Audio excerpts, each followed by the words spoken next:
John Roca and Matt Nost are here to bring you the top 10. And I want your ass. There we go. Perfect. Welcome, everybody, to another episode of the Top 10 Show. I am John Roca. I am Matt Nost. How are we out there? We forgot to say it last week. I hope those stateside had a great Thanksgiving. Yes. We're getting ready to take ours. We are. Should have said something last week, but we hope you enjoyed Thanksgiving, and Christmas is officially here. Yes, that's one of the perils of recording ahead of time. We're not always on time with our holiday wishes, but we are thinking about it in our hearts. How about that? Of course. Is that fair? At all times. I believe that. Yeah, of course. The sincerity in your eyes. Thank you. You know, only I could see that, but trust me, people out there watching, it was genuine. Yeah. And then Christmas officially starts at that point. Yeah. Which I asked Catherine, because she gets in a habit of listening to the Christmas station whenever she's in the car. Yeah. And are you just going to start December 1st? It's an automatic, or is it post-Thanksgiving? Wow. I don't know. Sometimes, she's caught herself maybe kind of jonesing for it already, but I don't know how much she'll listen throughout the month beyond that. I already started 3 weeks ago. Really? Yeah, I don't care about Thanksgiving. I don't care about Thanksgiving. As I've gotten older, I don't care about the holiday. It's fun to hang out, eat. Oh, no. Oh, is this un-American? Oh, okay. No, I'm just taking it off. I thought we were going to go. Let's do this thing. No, to me, it's just the Thanksgiving for me is it's fun to hang out and watch football and eat and do whatever. But Christmas is like a full-on celebration. And it's a month-long celebration. And so, yeah, but you turn it into longer. a 7-week celebration. Yeah, true. That's why I don't start sooner. Yeah. Perfect. It looks great. Sorry. I hold off because Christmas is the one where everybody agrees we're going balls to the wall. Yeah, exactly. Everybody is on board. Yeah. Bring out the lights. I drove past the Scientology Center on Sunset that's right across from Kaiser. You know what I'm talking about? Oh, yeah, totally. And then you round the corner, go past the Vista, and they have their media center. They've got a channel on DirecTV or something. Yeah. It's great, yeah. Don't believe what you heard, believe what you can see. Exactly. Tune into channel blah blah. I've seen the fucking billboard a lot of times. But they put out their Christmas lights. You know, they're already? co-opting onto Wow. the season. So Yeah. they've got them strung up. We're just like you. That's what they're trying to say. We're not so different. We're not so different. We're just Scientologists. Yes. We just believe in Xenu. We believe in the midichlorian or whatever it is that they've got there. And you're a suppressive person, all that kind of stuff. I have no idea. That's one of my favorite guilty pleasure reality shows is her Leah Remini's show, The Scientology Show. You watched the whole thing? Oh, I do. The first season was too much about her. The second season, they finally started focusing on the people that she's actually interviewing. Yeah. Because in the first season, it's always they come back to her and she's like, which is or they go to her little vignette and she's like, this is why I got out of being in Scientology. All of this, blah, blah, blah. And you're just like, okay. But then the second season, they really focused on the stories. And I think the third season's done the same thing as well. So I've enjoyed that. Because I think it's fascinating to be part of such a widespread organization that is outside of the organization for the most part. It's pretty reviled by people who know anything about it or watch those documentaries. Yeah, but persecution can only make someone more fervent. That's what I mean. So it works out for them. On some level, it still works for them. Yeah. Yeah. Some point they need. Do you think they need it? They court the persecution because it makes it seem as if it's something dangerous or rebellious or makes them seem more martyr-like? No, I just think those are the type of people that gravitate towards this sort of solution. Interesting. You appeal to them on a certain level and whatnot, and now they just turn that energy that way. Fascinating. Okay. Yeah. I look at it as an observational thing. So if you want to be part of it, that's your decision. It's your life. Yeah, but do not care. It's interesting to watch from the outside how they handle things. From what I know of the basis of the religion, wow, this is a weird one. Of all the religions that have been created, this one's real interesting, guys. Yeah. You kind of outdid yourself here, science fiction writer. Science fiction writer. I mean, that's what he was. He wrote science fiction. Yeah. And then created his own religion out of whole cloth. He did. Once again, I'll plug, if it's still up on iTunes, that episode, 2-part episode that Paul F. Tompkins did interviewing L. Ron Hubbard. Authors. Yeah, the Dead Authors podcast, one of my favorite podcasts. If you have not listened to, I forget the actor's name. He's doing all those. It's Andy Daly. Andy Daly, yeah, he does the L. Ron Hubbard one. Oh, I wish I'd been in the audience for both of those episodes because it's my favorite. It's my favorite. It's a great show. I recommended it to my dad the other day. Yeah. You might like this. You can go back. like intermittently, so working on the house as much as I have, Yeah. I spend hours alone. So I listened to that full series. Right, I've right. heard every one now. The Confucius one was hilarious. Confucius was great. Which one did you like? Which one stands out for you? There's a ton. Okay. There's a ton. Okay. The what's his name that did James Bond? Ian. Oh, the Ian Dorling? Fleming one. Ian Fleming. That's a good one. Oscar Wilde's pretty good. Oscar was fantastic. Yeah. What other ones? Walt Whitman. Okay. That one was pretty good. Did you like the Virginia Woolf one with Mary Holland? Sure. Yeah. I love Mary Holland, by the way. I think she's funny as hell. Let's see. What were some other ones? Was there a Mark Twain one? Oh, the William S. Burroughs one is good. Oh, yeah. It's an unsettling one. Yeah, it's still up. It's still up. You've got to go enjoy Dead this. Author Spot. It's good. Yeah. If you like history, you read a bunch of books. Yes. And then it's just this guy's interpretation or this gal's interpretation of whatever this is. That's why I loved when you brought it up on we started getting into our side conversation on Yeah. Collider Live about the deep faking Oh, of. yeah. And I was like, oh, historical figures. That's a great show because that's what this is. Yeah, yeah. It's just someone doing an impression. So you can do whatever you want with it. It doesn't matter. Yeah. The Tennessee Williams one was good. That's a good one. The Kristen Shaw. Yeah. Yeah, this got a bunch. I listened to the whole. I've listened to a lot of stuff. Yeah.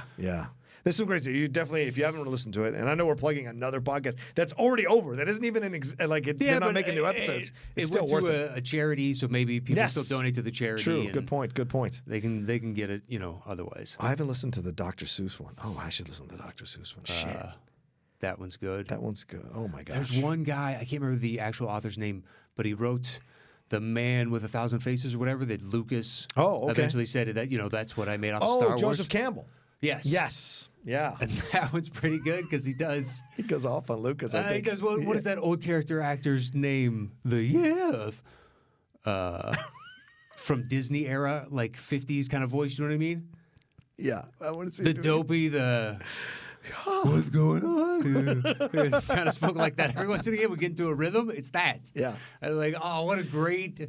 This is who you came up with. Yeah. Maybe there's his video video of him being interviewed, so it doesn't sound like that. But if it was a choice, what a great choice. I wish these were on video. Because just the L. Ron Hubbard one on video alone I would have paid maybe $60 for that one. It's a good so show. funny. They outdid themselves with that one. Absolutely. Well, you're tuning in not to hear us talk about other podcasts, but we talk about this one. That's the top 10. And today we are counting down the top 10 famous actors with famous parents, right? Well, with actor parents. With actor parents. So top 10 famous actors with actors. This is honor of Patrick Schwarzenegger, who has a new movie coming out. Do you remember the name of it? Daniel isn't here. Daniel isn't real. Yeah, Daniel isn't real. There you go. I'm actually interviewing him for the Deep Cut on Mondays. We're recording this. Yeah. So this will be an interesting conversation because I'm watching it over the weekend. So the fact that we're doing like a double bill with Patrick is kind of funny on so many levels. But dude, this is maybe one of the most difficult lists I've ever had to compile because there are so many actors from famous actors or famous actors from actors to throw in. Yeah. Eventually, maybe Schwarzenegger gets there and he would make this list. If he does, yeah, we'll see. Yeah, we Still have no young idea. in his career. Yeah. But it was super interesting to go back and be like, oh, I never knew that one. And over and over and over again. And there could be some that I missed, but I went through a laundry list of as many possible. I spent longer on this than I've spent in a while just because I got fascinated sometimes and be like, oh my God, he had a kid? Right. Oh, I didn't even realize it. Oh, that's like McQueen, Chad McQueen. Yeah, Chad McQueen, who's the guy from Karate Kid. Exactly. Yeah. And then went off and I think eventually got into owns a racing something or other. And apparently he won't come back. They've tried to get him to come back for Cobra Kai. He won't come back. They've tried. They reached out to him. They've had conversations with him, but he just won't come back. It's so interesting because they just announced Elizabeth Shue is going to appear in season 3. So that's going to be fun. I didn't watch season 2. What's wrong with you, man? Why do you hate things that are good? I don't understand. The Billy Zabka side of season 1 was just perfect, and the Daniel LaRusso drove me nuts every time. Oh, you didn't like that he was a jerk, or you just didn't believe it? Every time. Oh, okay. So I just couldn't get into it. Okay. Well, do you really want to? So I think I said this to you once before, but what killed me most going into trying to believe this reality, because Zabka's, I could plausibly see that makes sense. Sure. But LaRusso, to end up with a car dealership empire in Los Angeles because he became so known from this karate tournament that he's still handing out bonsai trees, and it's part of his fucking marketing campaign that somehow worked in L.A., and that shit is so horseshit, it's not even... No one gives a shit about local celebrities like that in Los Angeles because... What do you mean? You can hang out for long. Like, he's in the valley. It's not like they said he's Deep Valley up in the hills or something. Right. It sounds like he's maybe Encino. But what about the dude with the mattresses? Those two guys, they did it for 20 years. Leads and whatever, I can't be beat. Yeah. And you're killing me, Larry? Yeah, you're killing me, Larry. Those guys made a living out of this thing. If he got a funny local commercial, maybe. Does that character look like he's funny? Yeah, I know. It's a fair point. I hear your criticism, and I absolutely think it's a valid criticism. I mean, he became so famous in Los Angeles when, if you want to, you can go and sit on one of 5 specific streets and sit there long enough, and you will see somebody. Just guaranteed. Yeah. So long as you know specifically where to go, and I'm not going to say where that is. Oh. You can move here and figure it out on your own. Yes, you can. It's not too difficult if you think about it, but it's totally... you see all kinds of people in all kinds of different places. Yeah. And to tell me that Daniel LaRusso became bigger noise locally than that? Fuck off. Fuck off. It did not happen. Yeah, if they said he was in Riverside, yeah, sure. Okay. Sure. All right. I believe that. You buy that. Sherman Oaks? No. Not so much. No. I love how there's a delineation. Well, just they're within. What about Encino? Would that be possible in Encino? They're saying Encino. I think that's what they're saying in this. Yeah. Encino-ish. I'm like, I'm still not buying it. You really? It's not. Still not buying it. Thousand Thousand Oaks? Sure. Okay, I can accept Thousand Pushing Oaks. out. Yeah, I've been Further. there. I can accept Malibu? They wouldn't have car dealerships. So yeah, true. You're not going to get it. You'd have to be selling something else. You have to be a real estate guy in Malibu, I think. And then Zabka would come back on and be like, oh, this is a great show. This is a great show. And then here comes the bullshit of LaRusso. I'm like, I don't understand this character at all. That was season 1 to me. Fair enough. I did like the first season better than the second season, so I will agree with that. But I look forward to seeing Elizabeth Shue. But yeah, Chad McQueen, we were saying, yeah, there's a number of his. And like sometimes it's multi-generational. Like 3 or 4 generations. Obviously, in Drew Barrymore's case, not saying that she's on my list or your list, but like she's like, there's a number of Barrymores before you get to Drew. Yeah, she's got the chops family-wise. Yeah, certainly.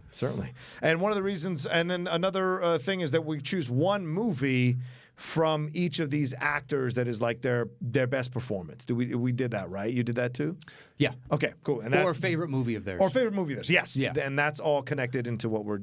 and yeah. that influenced, on some level, my final outcome. That's what I mean. That's why this is the most difficult list. Yeah. Because you could say this, but then how much...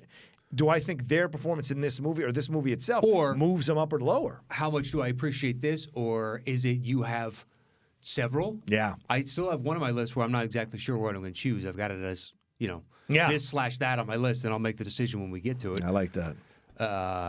But certain people, it's just like, well, perhaps maybe this one isn't as good ostensibly as whatever these other choices is, but he's got 5 all at this level.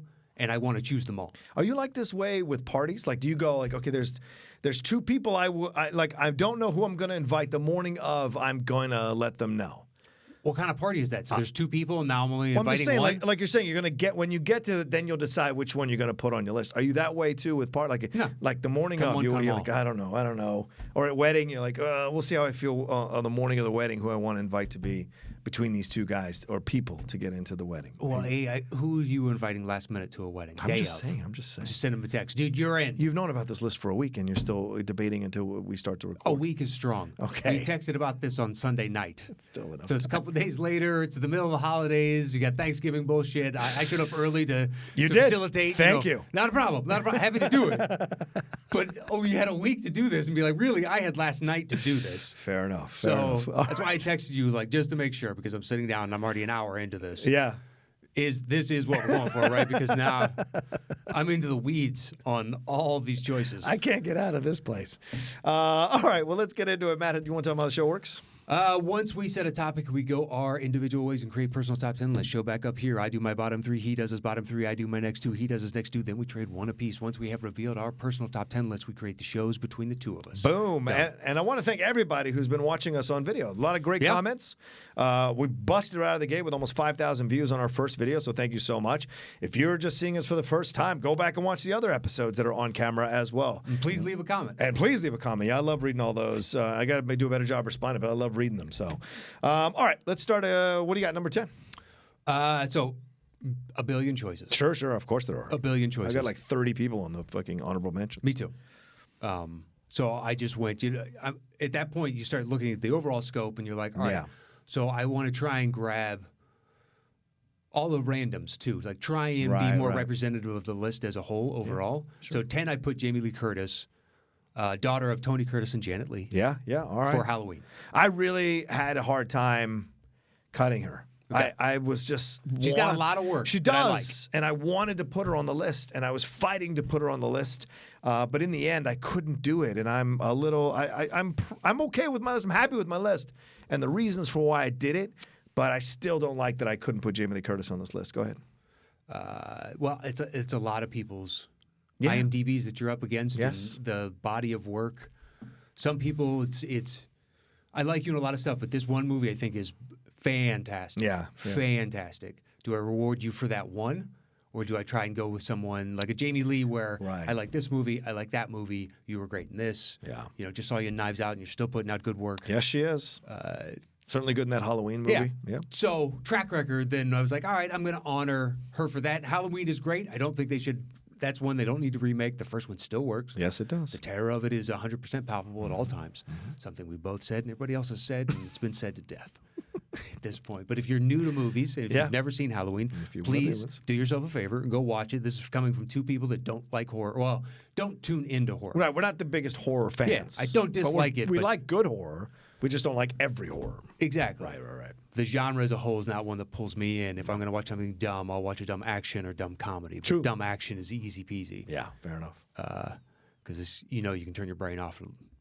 So yes. The expectations are only so high. Anyway, Jamie Lee Curtis, my number 10, not on your list? No, not on my list. Okay, moving on then. Okay, what's your number 9? Number 9, surprised it ended up this low, was Michael Douglas. Wow, that's a punt. Okay. Holy shit, that's a punt. Okay, fair enough. When it stacks up. I know. I'll happily defend this when we get to it. Yeah. You're not wrong. No. You're not wrong. Well, it's Trust our me, opinion, so it neither blew one me of away us. when I did it, and I was like, yeah, but if I look at the overall scope, like my next one, all right, that's a punt, is Matthew Broderick for Ferris Bueller's Day Off. Wow. Son of James Broderick. Yeah. Honestly, because that movie I adored as a kid. I still love. I have a soft spot for it, but that was... Tuning into it, I loved it every time it was on. Yeah. I watched it a million times. I've got numerous favorite scenes. I love that movie. I know, to pieces. And then going back retrospectively and looking at it from the perspective that Ferris is a figment of Cameron's imagination. Yeah. And you watch it interesting. Like that. Yeah, so... That's why he never got out of bed and it was all a dream sequence? Because everything goes right. Yeah, for Cameron, certainly. And he's always looking at Ferris. It's from somewhat his perspective. He's an observer in the background. When you start looking through that, you're like, oh, okay. This hyper realized altruism of this is what perfect fun could be. We can get away with everything. The Sausage King of fucking Chicago. Right. Or whatever it was. You touch me, I yell rat. But it's got so... it's the most quotable 80s film. I wanted Matthew Broderick to succeed so hard for so long after that. Well, that's why I pushed back. You just said it's about their resume, but it doesn't stack up this one. True. But this one was such a high watermark for me at a young age in my life that it's hard for me to deny that. I can respect that, absolutely. And for the next, I don't know how many years, I tuned into everything you did because I believed you could get back to that, and you just never really did. To me, him and Henry Winkler are the two guys that you're like, he was the Fonz. How was he not cooler in all these other films for the rest of his life? Why is he the dweeb in Barry? And then you're like, Matthew Broderick, same thing. He's a dweeb in The Producers. And you're like, wait, this is the coolest kid I knew growing up. But apparently that was not, although Winkler seemed more destined. Broderick did it once. Right. Winkler's is like, I did this for years. Right. I know exactly how to portray it. So you would assume he just ends up doing that. Yeah. He's Lorenzo Lamas or something. You know? For all you kids out there, Lorenzo Lamas, Grease 2. Oh no, Grease 1 rather. I'm sorry, Grease 1. Yeah, I wouldn't know. I don't remember him in it. He's the idiot that she tries to leave him. Travolta and Conaway. Okay. That's it. Beyond that, I don't know who's in it on the dude side. Olivia Newton-John. Shout out to my friend Barry Pearl, who's one of the T-Birds. Okay. Yeah. No offense, Bear. None whatsoever. I'm just. It's. I didn't like it on the outside as a kid, from afar. And thankfully, it wasn't one my sister watched a lot because I've seen a lot of movies that she loved because that's, you know. That's how you do. It's a democracy, unfortunately. Yeah, so it is in a As much house. as you want it to be a dictatorship. I'm sure she felt the same way. It's all right. I got a love for like Adventures in Babysitting now. Oh, that's a good film. It is. Shag, she watched a lot. Oh my God, the Phoebe Cates one, right? I've seen Shag a lot of times. Oh my God, yeah. A lot of times. Woof. That was hers. Oof. Thankfully. Yeah, I remember that. How come that one doesn't come up in the goddamn Schmodown? All right, so that's your number 8, Matthew Broderick. Yep. You know what's weird? I now have a fondness for that movie for certain characters in it. Ah, okay. And what's her name? The actress. I've always liked her ever since. She's mostly From done Shag? TV. Yeah. Okay. She went off. She's the most. Let's take a look here, because I know Phoebe Arguably. Cates is in it. Yes. It's not Aniston, obviously. No. It's the dark. Bridget Fonda? No. Okay. Annabeth Gish. Yes. Yeah. Yes. Didn't she do SLC Punk? Yes. Yeah. And she was in Brotherhood, and she's been in a bunch of stuff, bunch of TV. She pops up in movies every once in a while. What did she play? Was it on West Wing where she played a Secret Service agent? Yeah, right. Uh, Wait, are you sure? Wait, on West Wing? Oh, wasn't she a Secret Service agent on something? I thought that was what's-her-face from Weeds, Mary Louise Parker. Or is that not her? Maybe you're right. Maybe she was on West Wing. I don't know. She was a... Anyway, She doesn't works really a matter. lot. We're not here She to talk works about a her. lot. She does. Yeah, she was on West Wing. You're right. Elizabeth Bartlett Winston. Yeah, fair point. Okay. All right, man. Nost. But because of it, to this day, I still believe Matthew Broderick could pop off and be something I love again. That's really difficult. After all, I still have belief down there, and it won't die. I respect your belief, man. I like that you're committed to things that you're committed to. So that one was so strong. Anyway, what do you got? All right. My number 10 is Jennifer Jason Leigh. Okay. Yeah. It was a tough cut. Yeah, I know. For me, because same thing. She's been a part of my life since the 80s with Fast Times at Ridgemont High. Okay. And I followed her Hudsucker Proxy. I think she's funny as hell in Hudsucker Proxy. You are alone in this room. Okay, fair enough. I liked her because she's doing the 40s mall thing. She's doing the 40s mall. It feels like they're making the Dame. 2-3 different movies simultaneously. That's fair. The movie itself doesn't 100% work. I don't disagree with you with that. But I think she's doing a good interpretation of what what she's supposed to do. But she's the only one doing it, really. So then is she? I don't know. Kate McKinnon, people loved what she was doing in Ghostbusters. I thought she was terrible in that movie. People loved her in that movie. She seems like in a whole other movie than everybody else. Yeah, but I still believe she could be good in something else. She's great in Bombshell. I need to see that. Yeah. It's not out yet, I don't think, but I'm going to look it up real quick. She's fantastic in Bombshell. Oh, look at you, you fucking snooty hipster son of a bitch. What do you mean? Oh, you know what she's great in? Oh, that thing you haven't seen. No, I wasn't. Wow, that is your interpretation. That's exactly what you said. I did not say it that way. You said, oh, she's great in that, and that's not out yet. Well, because I don't want people to feel like you've been waiting to see it and you haven't got around to it. I was trying to help you, but fuck me, I guess. She's in The Hitcher. Okay. Well, I appreciate that then because I thought you were saying fuck you. No. She's in The Hitcher. I remember her in Backdraft. Rush. She's fantastic in Rush. Single white female. Yeah, but I don't know if I go back for Rush. I don't know if I go back for single white female. Okay. Like she's Hateful. She's great in that. Oh yeah, that's the one I put down. The Hateful Eight. That's my film because that's her coming back for people to reappreciate the ferocity of her as an actress. What was it? Goodnight. The Pattinson. The A24 Pattinson. Yeah. Yeah, she's in that as well. Yeah, that was an interesting character in that. I remember Existence. Remember that one? Do you remember that one at all? Existence? Yeah, it's like I think it's the Cronenberg or Solons. Who is that one? Oh yeah, Cronenberg. Yep, Cronenberg. Okay. With her and Jude Law. It's weird. Like they have sex by some hole in their back. It's very strange. Very strange film. Anyway, that's my number 10. She is whose daughter is she? Janet Leigh's daughter? She's Janet Leigh's daughter, I think. Wait. Yeah. Is that right? Yeah. I think she's I'm pretty sure. I should have wrote down that. Everyone else, I think, I can look it up for you. Yeah. 1 second. I've got it to everybody. My upper list up here. You do? Vic Morrow is what I've Vic Morrow's daughter. Right. There you go. See that? It made my side list. Look, there's a long list, an entire typed out page. Vic Morrow, who died, of course, on that Twilight Zone movie with the helicopter. He was the guy who died in that incident that was such a massive deal. If you haven't read about that, read about that. Yeah. All right, number 9 is Saoirse Ronan. Her dad is a famous English actor. She's for me the choice. Oh, it's not on your list? She's on my side, but I was like, I need to see a couple more from you.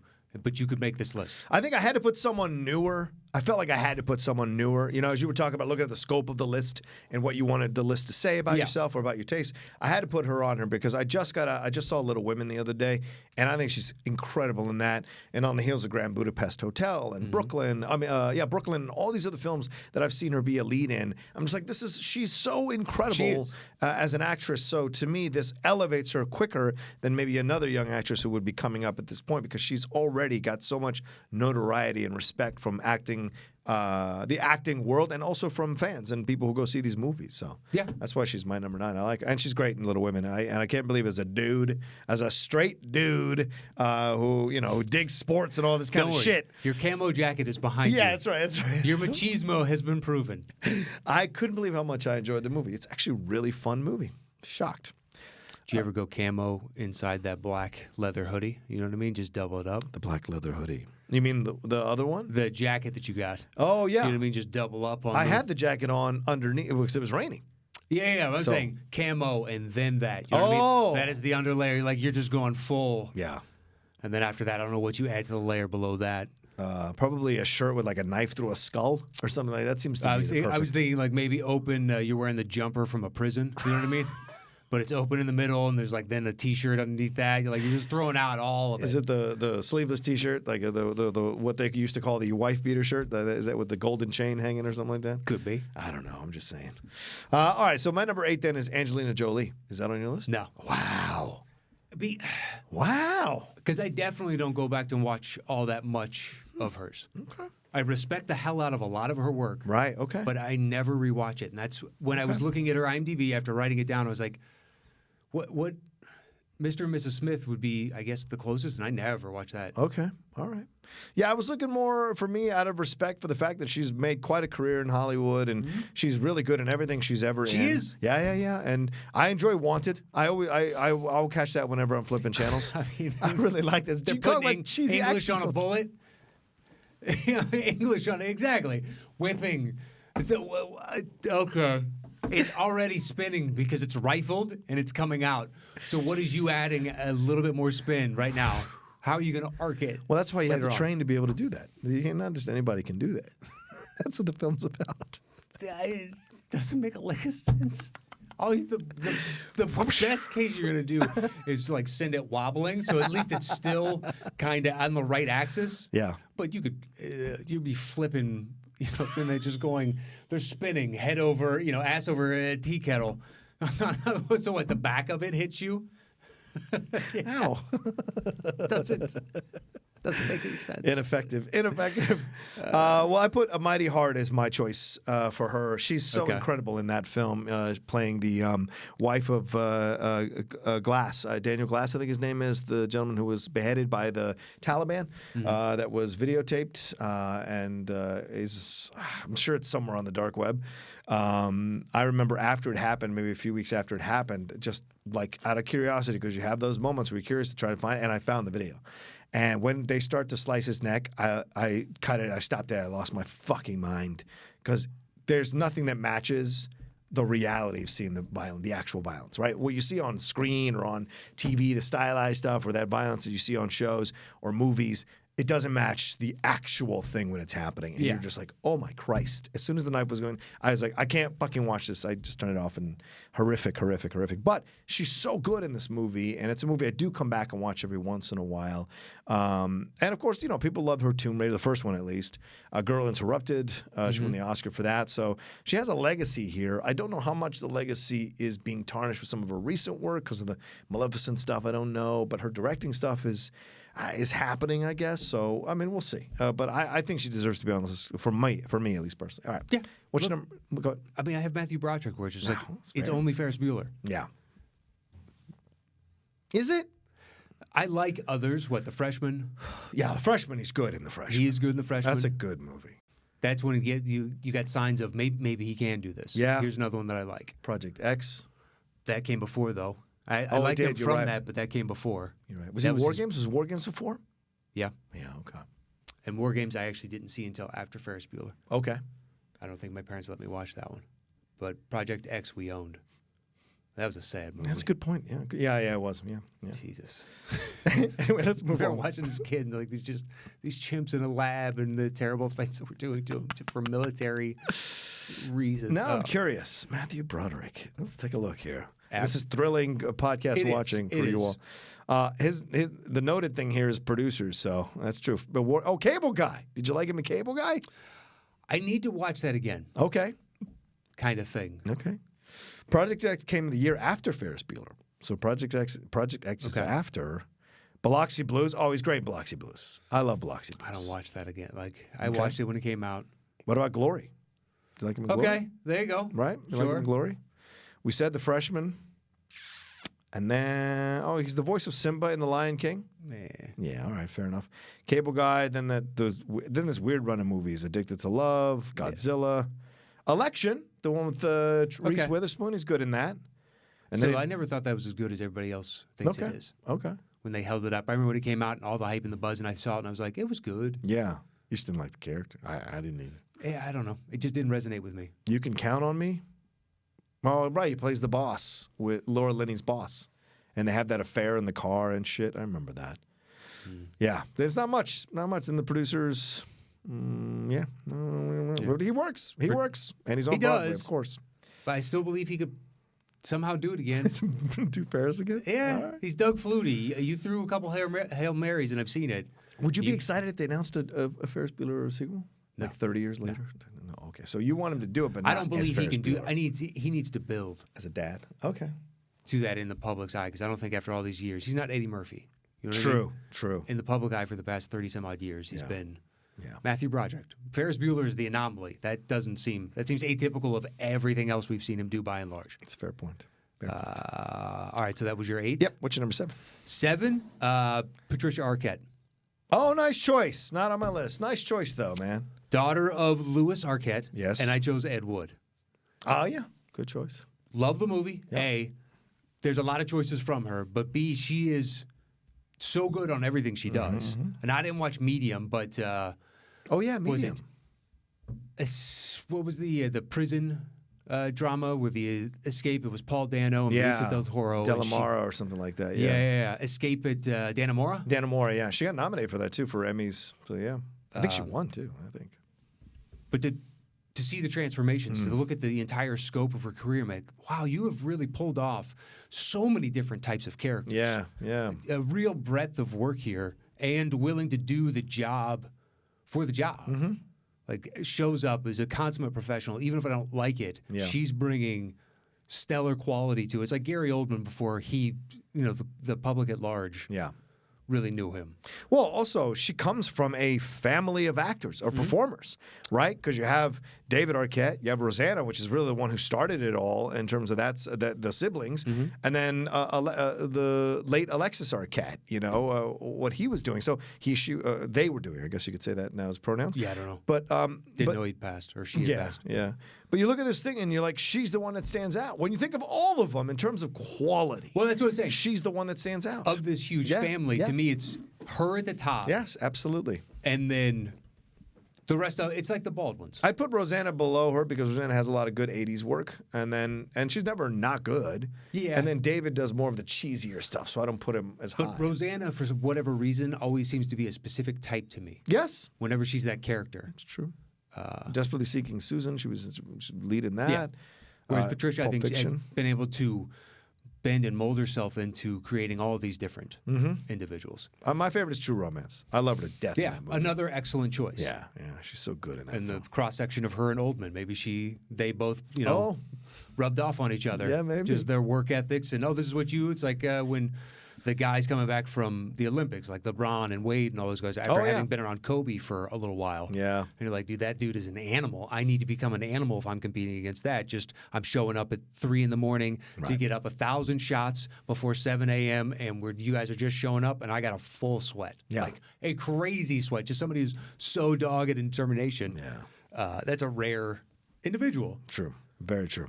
And to see, someone like her from the outside looking in, I'm assuming bringing that kind of determination to consistently work and just crush it. And Ed Wood, I love that movie. Well, she always finds these projects, too, to be successful in.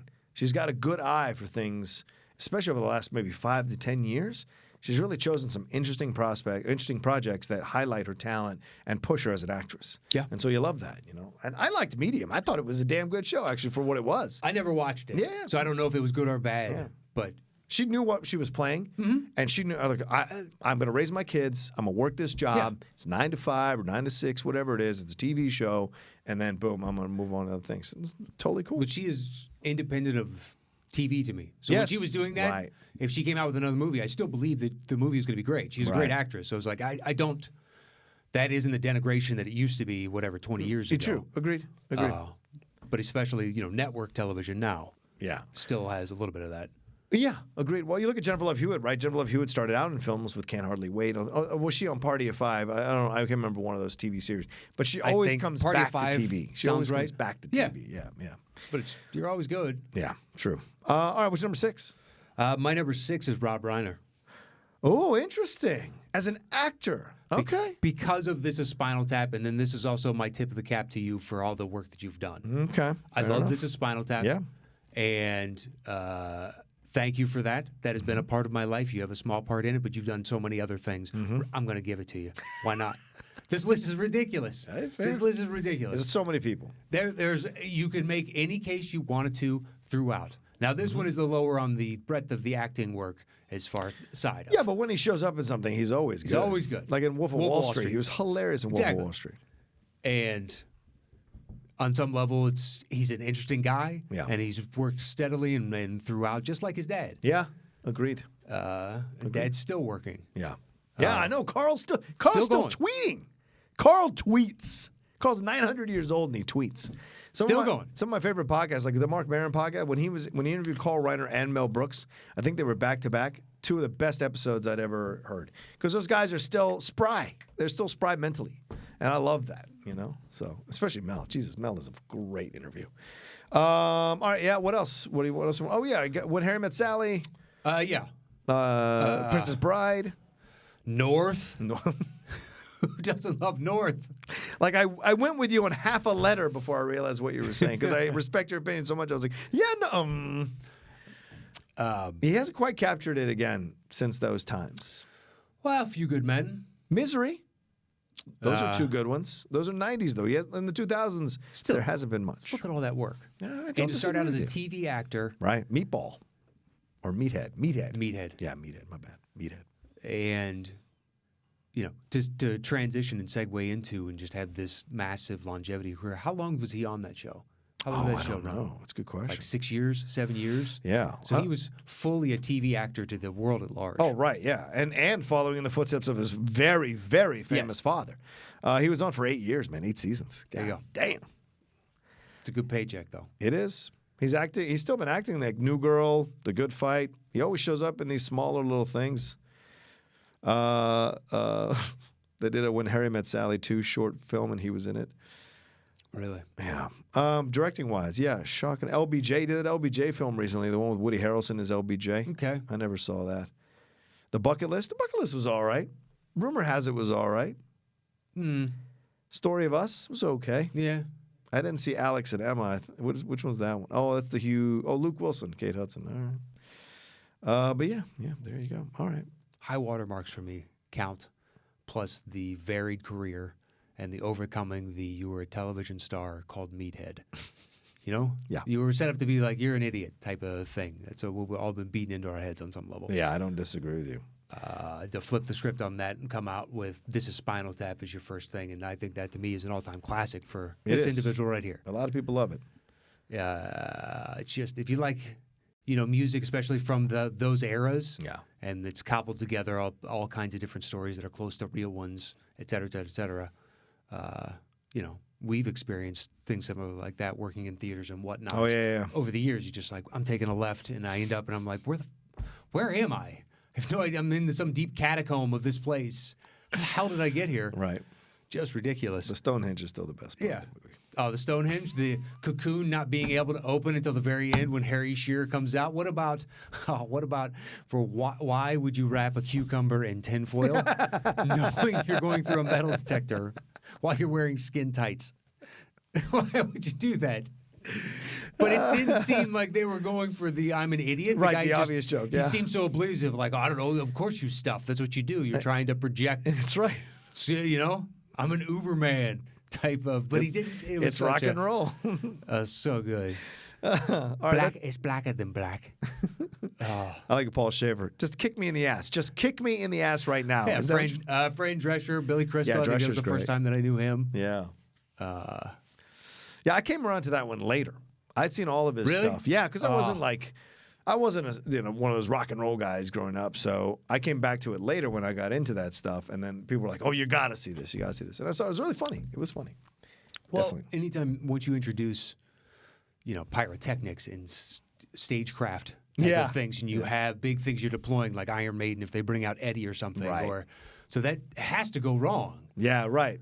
At some point. How many did Downey Lee ever get accidentally stuck upside down while he was drumming? Like the hydraulics just stopped working? Yeah. Sure. Could have. Sure. Could have. Or maybe it was just like super slow or like jerky as he's doing it, so they had to stop. They got him back to close to right and then brought him back down.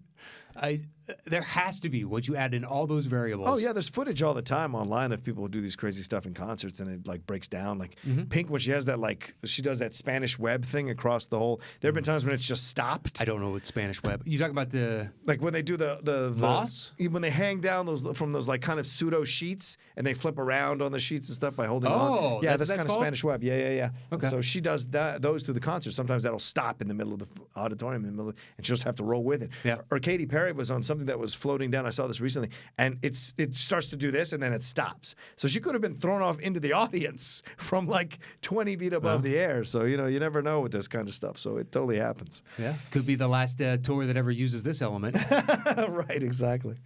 All right, that was your number 6. Correct. So my number 7 is Robert Downey Jr. That's a punt. Ooh, nice. Number 6 is Carrie Fisher. That's my number 5. Okay, cool. Let's talk about it. Had to put her on here. How can you not? How can you not? Right?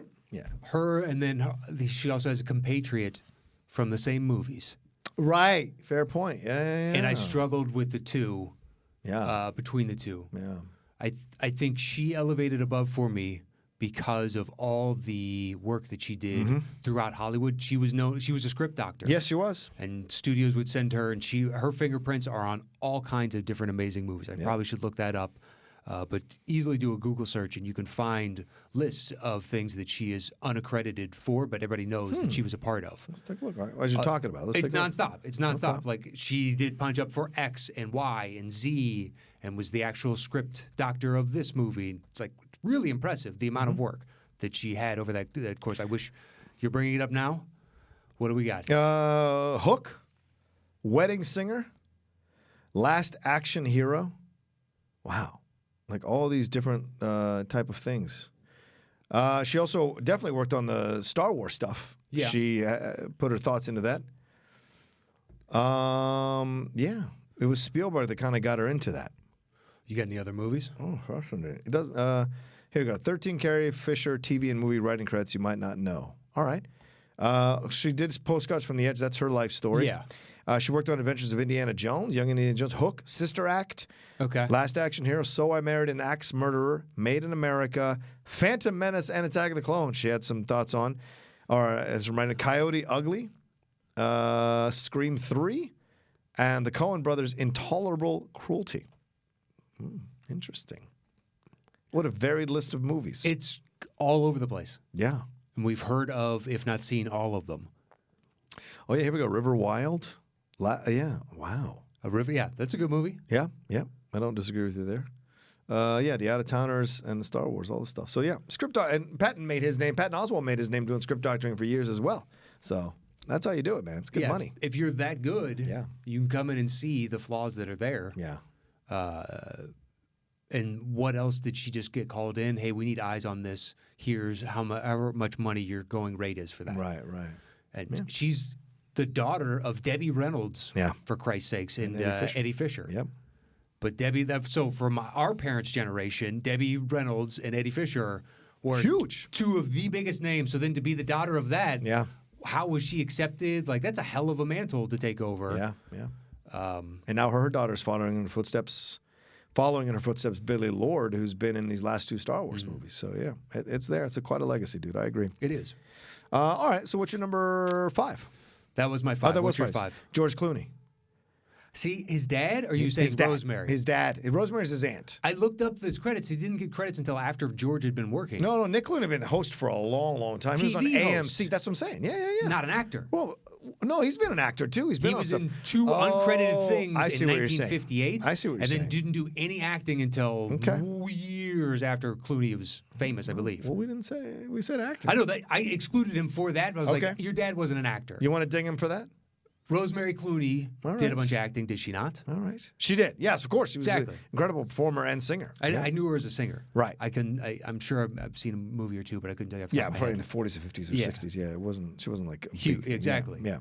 But her dad to me was like, oh yeah, you were a television personality, TV host. Right. Whatever. That's what I'm saying. Yeah, I'm not saying any. I'm not denigrating. Okay. It's a different career, and you're good at. You have a skill set that is really tough to do. I can move it off if you want me to move it off. No, it it's really your bothers you list. that much. It's your list. Know. I excluded Clooney's for that reason. All right. Well, if I exclude Clooney, which is a fair, and this happens on the top 10. It's your first time watching it. This happens sometimes. We will take umbrage with another person's selection here and maybe remove it. So if I remove it, then Carrie Fisher goes up to 5. Well, who do you want to put on in place? Then I'd have to put Jamie Lee Curtis down there at 10. So, and now I don't feel bad about leaving her off because she's on. That works for me. All right. Done and done. All right. What's your number 4 then? 4 is the punt from you for Robert Downey Jr. Okay. Proceed. I wrote In-Game down. That's fair. Totally fair. I almost wrote Zodiac. You could do the whole thing. Yeah, I almost wrote Sherlock. Right. Sherlock is good. The second act of his career has been nothing short of amazing. Yeah. He's put out a ton of work. Kiss Kiss Bang Bang. Yeah, Kiss Kiss Bang Bang. That was when he was still kind of slowly This was inching coming back. too. Yeah, exactly. Yeah. He was still getting the shots. He was still good. We all liked him when he worked earlier. He just, I don't know. He got hooked up in some... It's the drugs, man. Yeah. And that's when it really appears where it was drugs. He was spinning out of control. Yep. If that does happen to people, some people are self-destructive and they just continue to go back to it. Yeah. It takes all kinds of different people to make this world. It's true. Unfortunately. Very true. And when I say unfortunately, just these self-destructives are pretty tough for all of us. That's why I said unfortunately. Yeah. And I just lost my train. Anyway, so Downey Jr. to come out now and have all these amazing characters that have resonated with people to a degree that it's really hard for any other actor to kind of stack up, because now he's going to be part of, if you thought Star Wars was huge, like the next generation of kids that are going to grow up on this first arc of Marvel, I think is going to be massive. Yeah. They created their kind of Game of Thrones of movies, and you can go back and just watch through this series. And he carries, if it were not for him, then none of this would have existed. And then you throw in like Sherlock, I think is really fantastic. I like both of them. Yeah, I do too. I wish they'd do another one on top of that and just close it out. They are. Eddie, guess who's writing it? Ethan. From the Schmodown, Ethan Irwin, yeah. And Dexter Fletcher's directing it. The guy who took over for Bohemian Rhapsody and did Rocket Man. He's directing it. So yeah, they're making it. I hope it gets off the ground. Me too. I hope it happens. I hope it gets finished, and I want to see it because I think he's fantastic as Sherlock Holmes. It's a completely different kind of Sherlock Holmes, but it's fun. It is. And I buy into the why he can have these motivations and be able to still pull off the physical. Yeah. Because he is a superhero, but he's still a guy. But he's got to do all the things in the suit, so you believe he's in good shape. He always looks like he's in good shape. You know, nobody takes that much time manicuring their beard if they haven't sculpted their body first. Fair point. Unless there's the other side. Is that you ever see the fat guy with like just the chin strap beard? You know, it's like, what are you doing? Like Porkins? What are you doing? From Star Wars? Worse than that to me, though. It's like perfectly just a straight line. Oh, just the straight line? Yeah. There are variations of that, but I love the super pencil thin. Yeah. Straight line. Good choice, man. Good choice. Yeah, it's my number. I guess now it's my number 6 after we've eliminated Clooney. But, yeah, so we're close. Yeah. And he's so good, and there's no way we have the MCU without him. There's no fucking way. I don't care what anybody says. Oh, they would have figured it out. Nope. Without him, in the first few years, to get people to like understand that this is a franchise that or IP, whatever you want to say, that walks the line between high stakes and comedy to alleviate the high stakes. he is essentially the symbol for that whole franchise, of the whole IP, because a lot of those movies have that vibe to them, and it's the reason because he made it work. And so, and he carried the swagger to such a degree. Yeah. It's really impressive. I mean, I like Downey so much that I enjoy Air America because it's got him and Gibson in it. Right. It's literally the only reason to tune in. Fair. It's the only reason really to tune in. Yeah. But I thoroughly enjoy those two guys. That's what everyone, all I heard at that time, which was nothing. It's not like I knew gossip columnists. Or whatever. Right. What seemed to be coming through is all the other actors that he worked with who are stellar all believe that this guy is talented as can be. Yes. Every single one of them. That was the narrative. Everyone, if you knew him, you would be amazed. Yeah. But he's just on drugs. Yep. It's That's what whatever people it kept is. saying. It's going through a thing. When he was done, when the drugs and all things started to consume him, people felt it was a tragedy because of that reason, Matt, what you're talking about. I remember reading those articles. People were like, if he would just clean his act up because he's so damn good.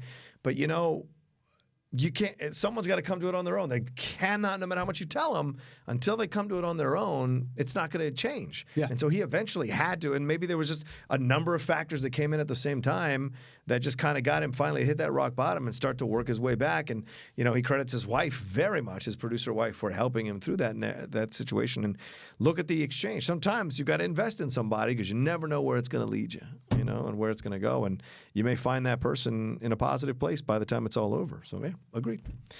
Yeah, that was your number 4, right? That's love, baby. That's love. That's your number 4, right? Correct. Yeah. So my number 4 is Jane Fonda. Okay. Yeah. I mean, come on. I know, but she's There's never. a shit ton of stuff. She is, and she is beloved by a generation that I am not a part of. In that I never understood why she was so famous. Wow, really? Okay. Well, until I got much, much older to realize who her father was. Yeah, right, Henry Fonda. And her brother. Yeah, Peter. Henry's work. Yeah. 12 Angry Men came up for us both as our number 1 on single locations last week. Yes, or 2 weeks ago, or whatever it was. Mm-hmm. So you see his work and you're like, that is difficult. That's like, Colin Hanks. Yeah. I want to see you succeed because you're a good actor and you have all the chops your father has to me. Right. But I'm not comparing you to him. But he still has to overcome that massive mountain. Mm-hmm. Mm-hmm. That's really hard to do. Yeah, I agree. Well, I think Jane did. I mean, she won an Oscar for Clute for Best Actress. She's been in a number. Coming Home is a fantastic film. The Electric Horseman, 9 to 5. She's an activist. She just got arrested again recently for this climate change protest. Grace and Frankie is hilarious. She has worked consistently for many, many years. 100%. Oh, and also started the workout craze for women in the 80s, like hardcore with her. That's what she videos. was to me as a kid. So yeah, that's fair. To that's see totally she was understandable. a serious actress, and you're like, yeah, really? Let's get physical. That's entirely my brain. Just ridiculous. With the leg warmers. Of course. Yeah, but she's found a way to always constantly reinvent herself, and she always exudes like this kind of strength and steely spine and class and whatever your feelings are. Yes, of course, that stuff with Vietnam and what she said. Yeah, it was a rough time. People said some terrible stuff at the time. So what can you say? But you have to also give time for people to kind of walk back from that kind of stuff, and she has. So I think for the purposes of our list, I think she absolutely qualifies and has the resume and the pedigree to qualify to be this high on the list for me. All right, what's your number 3? My number 3 is Kurt Russell. That's my number 3, yeah. This was I got lots to choose from. Yeah. What do I want from this guy? I wrote down The Thing. Now I wrote down The Thing as well. And he is the son of Bing Russell. Who's in Magnificent Seven. Exactly. He was an actor before. Yes, he was. And Kurt started at a very young age, man, and he has been working so hard for so long. Disney. He started in Disney films. But the Disney factory. Yes. We're putting out as many of these as we can get out over and over and over again. And you were typecast as a Disney actor, and then to me, that doesn't even exist. I never watch any of those. Yeah. You exist utterly outside of that because you've been in so many stellar things. You made that transition. Yeah. Yeah. Even early on, between that and Big Trouble. Right. Like, dude, I love you. And I loved Escape from New York at the time. To me, it doesn't hold up anymore of the those early. It's a troublesome film, that's for sure. Yeah, it's. I mean, the when he fights the guy in the wrestling ring type of thing, it's the worst. It's bad choreography. It doesn't. The dude lumbering around. Yeah. The ropes. Yeah. Have they never fought? Do they both have artificial hips? Like, what's going on here? They seem arthritic slightly. I think that's why Carpenter put the camera all the way back here, so you wouldn't be upset by seeing it close. Probably. But the Thing, dude, that's the one. I mean, that's the one. Yeah. Right? Because he doesn't even start out as the star of the film. Like, everyone else has bigger roles at the start of this movie, and then eventually, by a process of elimination, he becomes the lead of the film to take us into all the way at the end with that moment with him and Keith David, which is fantastic. Yeah. Yeah, without a doubt. And then to go on, I'm a huge fan of like bad movie Soldier. Yeah.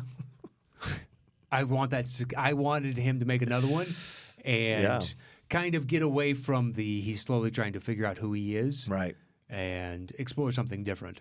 Because that half of Soldier didn't work for me, but all of a sudden he was early Jason Bourne. Yeah, okay. Without the amnesia, but been built, trained, designed for solely this task type of thing. Right. Then what is your humanity? And like, okay. The Best of Times is another one I enjoy from him. It's kind of his quiet, smaller ones. Sky High. Sky High, he's good. Sky High. He's good. Just out of nowhere, boom, here's another Disney movie. See, now he's good in that. Yeah. And then Hateful Eight again. Yes, Bone absolutely. Tomahawk. Oh, Bone Tomahawk is Guardians of the Galaxy 2. Yep. His Ego, the Living Planets. Uh-huh. Even his work in I know you haven't seen any of these, but even his work in the Fate of the Furious or the Fast and Furious movies, he's good in those. No, I haven't seen it. I know. I hope he's great. Miracle, great as Herb Brooks. He's sure. fantastic in that. Exactly. Look at this. You can do this, and then maybe he goes through like a 3-4 year period where he puts out a bunch of like, and then you go, boom, Tango and Cash. Like, right. Here we go. It's a bad movie, but I like when it succeeds for me. It succeeds really well. Yep. But it's got some cheese to it. Stargate, Tombstone. Stargate, I love. Yeah. Tombstone, I love. Tequila Sunrise is good in that. Overboard, people love Overboard. It's all right. People love it. Silkwood, the drama. Okay. He's in that. Yeah. We said Escape from New York. Used Cars, which is very funny. People don't talk about used cars enough. And Death Proof, the Tarantino one. I was good in that. What? Wow. All right. Deepwater Horizon, one of our favorites. Deepwater Horizon, there you go. Yep, There's another good one. Yeah. Exactly. This is all without IMDb. You can just keep doing this. Well, you without IMDb. I'm using it. I know. Because I'm cheating. All right. Anyway, that's both our number threes. Yep. All right. What's your number two? Two. This was a battle to the death, but I put Daniel Day-Lewis. Oh, is his dad an actor? Mom, Jill Balkin. Oh, okay. I didn't know that either. Shit, I didn't know. All right. And I looked it up, and she started working long before he ever did. He was a working actor. All right. That's when you text me and said, hey, are you going one way or the other? And I was like, I went with both because he was my... Okay. Maybe I didn't know your mom. Right. But you have been crushing. If there's resume, there's a resume. There is. Yeah. I only put another person higher because I will rewatch one of his way more than I will see of anything Daniel. Because Daniel Day is always, I think Lincoln would be the one I go back most for of his. Yeah. Because I think it's just the easiest to get into at any point. There Will Be Blood, I think you need to see the build. For me, it's both. It's Last of the Mohicans and There Will Be Blood. Those are the top two for me. Last of the Mohicans, I can jump in kind of at any point. At any point. I love, dude. I don't know what it is about that movie, but I have an insane love for that film. Like, it moves me emotionally every single time. Phantom Thread, I can't wait to see again. Oh, yeah, he's so it's good been enough time. Yeah. Gangs, I won't go back and rewatch. No. Gangs past the first 5 minutes is not worth it. My Left Foot, I'm not sure if I'll go back and rewatch. What about In the Name of the Father? Maybe. Yeah. Hold on, I gotta sneeze. Okay. There's other ones he's done that were not as... True. Like the one he did with Arthur Miller's, I think Arthur Miller's daughter or granddaughter? He's Daniel Day-Lewis. Yeah, right. So he's one of those guys one of the few people that knows in his time that he'll go down as one of the greats. Yeah. He's only done 30 things, dude. Exactly. 30 things. He doesn't have to at this point. We're all on board with, dude, you do, what are you going to be, a cobbler in southern France? Go crazy. Go crazy. Knock yourself out. And hopefully in 4 or 5 years, you get the itch and you come back and you're like, I want to make something. I've been thinking about a character. Yeah. Hey, Paul Thomas Anderson. Hey, PTA. Exactly. I got to be one of the few. He's probably texting him. Yo, PTA, I want to do something. I can't imagine Daniel Day-Lewis texting. Don't you think he doesn't? He's got an assistant or something that maybe keeps up on all that. I don't know, because these people sometimes have these weird fascinations with technology. These supposedly aloof people or people who don't want to be part of the mainstream types. Like these, they have a weird connection with technology. he's divorced himself numerous times from technology for the sake of building up to a character. True. So it doesn't appear as though. What if he's on like Insta-chat? He's on Instagram chat. It's the only thing he uses. For some reason, he really loves it. He just really loves it. Teach their own. I can do some gifts. Is that one of the ones that has like filters and you can turn yourself into a dog or something? Yes, I think so. There you go. So maybe he's just workshopping What characters. if Daniel is just like so obsessed with filters? Like Daniel is just he's like crushing the dog, the rabbit with the ears. Maybe that's what it is. His side business. He's invested in some app development to try and augment for that. And he's just, it's like Kurt Schilling getting into video games after he retired because he loves playing fucking World of Warcraft. And then bankrupted that company, plus defrauded the state of Massachusetts. Schilling messed something up? No surprise. I don't know if he defrauded. I think it just it didn't turn out as expected. Mr. Red Food coloring on his sock. Yeah, My Left Foot. You talk about that. Unbearable Lightness of Being is the first time I'd ever heard his name because that was like that '90s independent thing. He did Age of Innocence. He's got a small part in Gandhi. He does. Yeah, he's a thug, racist guy and kid. Yeah. The Crucible, which I never saw. Okay. The Boxer, which I really love. Sure. It's a good Irish film, in my opinion. The Battle of Jack and Rose, that's the one with the Arthur Miller's granddaughter or daughter. I have not seen that one. Nine, that musical Nine, he was in that. 9? Lincoln, you said. Mm-hmm. Phantom Thread. Yeah, there we go. And he says he's retired, so who knows if we'll see anything. It feels like a Sugar Ray. You're coming back. Do you think you feel that way? Like Favre? It's not like Favre, where he's camping out. Yeah, no, I mean, like he wants you to beg him to come back. It could be one of those things of maybe when he retired, he was like, I'll revisit the idea maybe eventually one day, but I'm done. Yeah. Type of thing. Like that's that. Yeah. Right, and if it ends up being I am in fact done, then I'm done and I'm fine with that. Yeah. Yeah. Yeah. You're okay with it. He seems the type of individual, it's like a fluid idea, but he is kind of done. Yeah. Doesn't want to do it anymore because of how much he pours into each one, which is like, do I want to spend 4 months committing myself to living like an 1820s miner? Yeah. Like, okay. You don't have to do that, but I thoroughly appreciate it every time you do. At this age. Yeah, at this age. Right. How much time do I have left? Because he does it every time. Like, he became a butcher for Gangs of New York. Yeah, for Gangs of New York. It's great. It really pays off on screen. I would love to have 5 minutes with him and just ask him, how much of this is true and how much of this is bullshit? How much is legend that you won't correct because you love the legend? I love the legend. How much is true? Yeah. I don't want to demystify that one. All right, fair enough. It is what it is. You stay being an artist and enjoying do your thing, whatever you want to do in life. All right, that was your number 2? That's my 2. My 2 is Michael Douglas, which is the pun from earlier, which I don't understand as number 9, but whatever. Well, I don't want to bash you. Michael Douglas he's done since the 80s. And you talk about like Rob Reiner, he's produced a shit ton of stuff too. Like One Flew Over the Cuckoo's Nest? Yes. That came long before, though. I really... No, right. Yes. But like that's one of those things you find out, at least for me, postscript on One Flew Over. I did too. So I don't associate that with him on some level, even though with like Rob Reiner I do, because that's how I grew to know him. Rather. Michael Douglas has always been a bunch of stuff that I felt like I love Wall Street for him and him alone, by and large. Wow. Okay. Hey, Charlie Sheen is fine. He's good in it. I think it's one of his best films ever. I'm not saying much, but I think for Sheen it is. Best performances. I'm sorry, best performances ever. But he's kind of like, I don't know. Anyway, let's not get into his performance. Okay. To me, it's the Michael Douglas movie. Okay. Like The Game. The Game is good. Romancing the Stone is fantastic. I tried to go back and rewatch. What? Couldn't get into it. Okay. Disclosure is good. All right. Right? The one with... I always believe whatever he's going to make is going to be actually like Fatal Attraction. How many times are you going to go back and watch that? I'm not going to go watch because it's a horror film, first of all. It is. But he's incredible in it. He is? Yeah, yeah. But you made a movie that is great, and I know I'll never rewatch it. Well, what about the Liberace one? He's incredible in that. Do you count that? He is great in that. Of course. That's one of my favorites of his. Yeah. It's essentially a feature film. Him and Matt Damon, but he steals the show as Liberace. He does. He is really great. It's nothing against Matt. No. Just Matt knew going into it. Look, that dude is peacocking at all times. Yep. Look, the China Syndrome chorus line, a lot of people like. Black Rain, that's one of my fucking favorite 80s action films. Black Rain. War of the Roses, people like. Basic Instinct. Come on. Yeah, but do you watch it again? No, not that. No. Because I'm a Sharon Stone person. He's got a lot of those. Falling Down? That's good. It is good. The American President? That's good. People love that. I mean, I'm not saying it's not good. He made a good movie. I just don't go back to rewatch it. That's fair. It's what you're getting into. I feel bad, like I'm talking shit on Michael Douglas, but as I was going through the list... You're not talking shit. You're just saying what you're feeling. And the thing is, he can come out with something tomorrow, and I'm going to watch it tomorrow. Yeah. And then I hope it's something that makes the rotation, please. Please, because I want to move you up this list. Traffic? I never rewatch it. Okay. Wonder Boys? Never rewatch it. Okay. You, Me, and Dupree? Never seen it. I always forget he's in that. Wall Street Money Never Sleeps, the sequel? Saw it in the theater. Never seen it again. Okay. Ant-Man? Ant-Man and the Wasp? Avengers Endgame? No.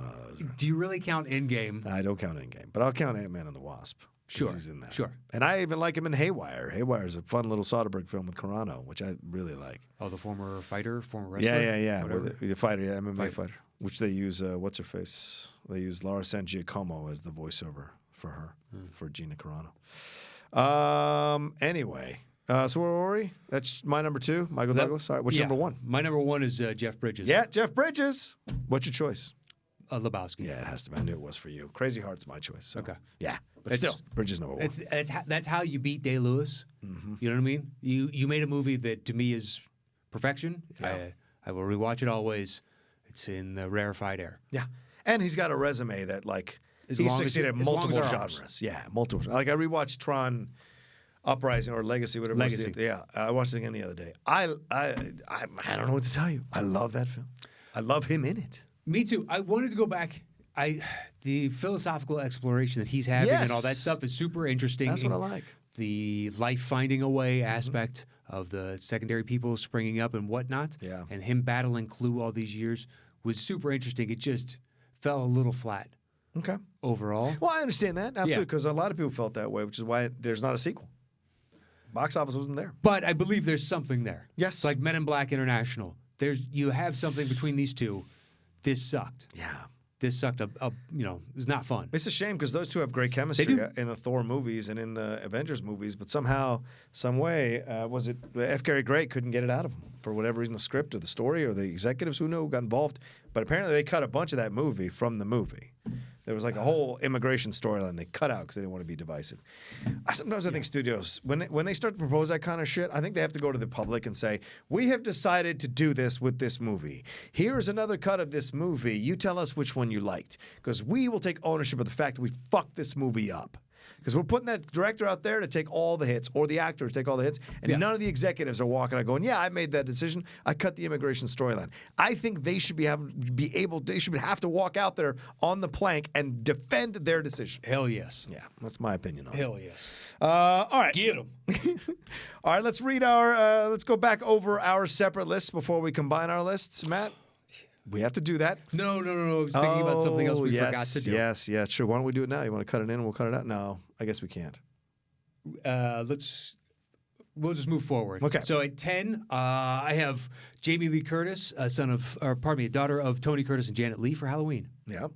Do you have that as well? No, we're going... My individual list, right? Yeah. 9 is Michael Douglas, Kirk Douglas. Wall Street. 8 is Matthew Broderick, James Broderick, Ferris Bueller's Day Off. 7 is Patricia Arquette, Louis Arquette, Ed Wood. 6 is Rob Reiner, Carl Reiner. This is Spinal Tap. 5 is Carrie Fisher, Debbie Reynolds, and Eddie Fisher, Star Wars. 4 is Robert Downey Jr. for Senior, Endgame. 3 is Kurt Russell for Bing Russell, The Thing. 2 is Daniel Day-Lewis, Jill Balkin. There Will Be Blood, I think, is the one I'm choosing. And then Jeff Bridges, Lloyd Bridges, The Big Lebowski. All right. There you go. My number 10, Jamie Lee Curtis. Now, after we remove George Clooney, maybe if Adam and Cody want to go and put a scratch at George Clooney at 5. My number 9 is Jennifer Jason Leigh for The Hateful Eight. Number 8 is Saoirse Ronan off Little Women. Angelina Jolie, A Mighty Heart. Robert Downey Jr. Is my number 6 for Iron Man. Number 5 is Carrie Fisher for all the Star Wars movies. Number 4 is Jane Fonda in Clute. Number 3 is Kurt Russell for The Thing. Number 2, Michael Douglas for Wall Street. And number 1, Jeff Bridges for Crazy Heart. I'm curious to see what graphics they come up with, how they put us into these on our list. So we'll see what Adam and Cody do. But all right, let's put this list together. Matt, you want to write it out and I'll bang, or do you want to bang? I put Jeff Bridges Certainly for Lebowski, number 1. Yep. We both have it. Okay. Kurt Russell was both our 3. Yeah, you can move up to 2 if you want. Because Douglas is. What do you have at 2? Day-Lewis. Right, which is not on my list. Do we want to choose a movie, or are we just saying the actor? Oh, yeah, just the actor. I think it's fine. Okay. Yeah. All right, there we go. 3. Day-Lewis. So then we're talking 9-2 for Michael Douglas. Yeah. We have Carrie Fisher at what, 5-6? Right. But we haven't put in your 2 yet, right? Correct. Yeah. So where are we at now? 3? Yeah, we're at number 3 overall. Okay. Should we move up Carrie Fisher to 3 since she's at our 5s? That would make sense. Right. Or where do we have Kurt Russell? Number 2. He's 2 now, right? Yeah. Jeff Bridges, Kurt Russell, Carrie Fisher. Okay. Then probably Michael. Oh shoot, where'd you have Downey Jr. 4-6? Yeah, 6. 2-9-4-6. I'd say 2-9. Yeah, I'd say 2-9 too. All right. And we could even put your number. Do you want to put your number 2 there? Sure. Since it's above 4 and Sure. 6. Okay. This is the show, y'all. This is part of the show. The This combining is. of the lists. This is the boring part of listening to 2 people type. That's right. All right. So 4. So what do we jump into now? Oh, Robert Downey Jr. Yeah, I would say Downey Jr. at 6. Okay. Do we have any other commonality? Oh, Jamie Lee Curtis at 10, right? Yeah, do you want to bump that to? Well, I think we should. It's commonality, and we're in the bottom half of the list. So that's 7. That is 7. Okay, here we go. This will be fun. What's your next highest, I guess? It would be Rob Reiner at 6. Ooh, mine is Jane Fonda at 4 with Clute. Jane Fonda. And then, yeah, yours with, what's your 6 again? 6 is Rob Reiner. Yeah, that'll be Rob Reiner. And then what do we have left? What's your next highest? 7, I think, Angelina Jolie. I got Patricia Arquette. At 7? At 7. Oh, shit. Yeah, to me, it's a no-brainer. It's Patricia Arquette. Me too. It's a no-brainer, Angelina Jolie. Right. Let's Coin do it. It's time time for the is. coin. Flipping of the coin. For those of you who are first-time watchers of this show, we flip a coin when we're tied and we feel like we can't come to a consensus. And the coin has one side of Batman and the other side is the Superman symbol. Matt is the Batman symbol. I am the Superman symbol. We're Do you want to flip this time? No, that's fine. I trust you to flip it. All right. Do the randomizer on the coin head on the top. I don't know what that means. Will not look. Well, I think knowing what's on the top. What do we got, guy? Superman. Jolie. Sorry, Patricia. I didn't like Lost Highway anyway. All right. Let's do this thing. The top 10 actors with actor parents or the top 10 actors with famous actor parents? I would say with actor parents. Okay, sounds good. The top 10 famous actors with actor parents, yeah. At number 10. Angelina Jolie, John Voight. At number 9. Rob Reiner, Carl Reiner. At number 8. Jane Fonda, Henry Fonda. At number 7. Jamie Lee Curtis, Tony Curtis, and Janet Leigh. At number 6. Downey Jr. for Downey Sr. At number 5. Daniel Day-Lewis, Jill Balkan. At number 4. Michael Douglas, Kirk Douglas. At number 3. Carrie Fisher, Debbie Reynolds, Bobby Fisher. At number 2. Kurt Russell and Bing Russell. And our number 1 actor with a actor parent is Jeff Bridges, Lloyd Bridges. That's just like your opinion, man. There you go. An excellent show. Yes, agreed. And A fun list. once again, we thank everybody that helps us with the show every week. Yeah. Chris Alexakos for busting his butt for helping organize a bunch of different stuff, and Joe Ibarra and Mike Shea helping with the posting, and Kristen Smith and Hasso, Mr. Matt Hasso helping us with some social media stuff. We appreciate everything that you guys do for us. Yep. We hope you guys had a great Thanksgiving. If you want to find us anywhere, it's patreon.com/the top 10. With the number 10, Yeah. Facebook.com/groups/the top 10 show with all spelled out. Yeah. And you can follow me online at Matt Nost, MATTKNOST. Yeah, come patronize the Top 10 show. It's still happening. Our Patreon is growing every day, grows more every week and every Correct. month. You guys support us so much, and we appreciate like one of our plans for next year is to be able to go to a town every month and do a live show. One of the ways we can do that is to build up our Patreon and have the fans be committed to coming to see us. Correct. London is in play. Houston is in play. We'll have announcements soon. Our Toronto as well is we're kicking around that as well. So things are happening. As Matt told you, the address to the Patreon. Go and take a look and see the tiers if you want to support the show. And we put a bunch of stuff out there for the Patreon fans to enjoy as well. Correct. And I think that's it this week, don't you? Yeah, follow me at The Rocha Says, and we'll talk to you next time on the Top 10.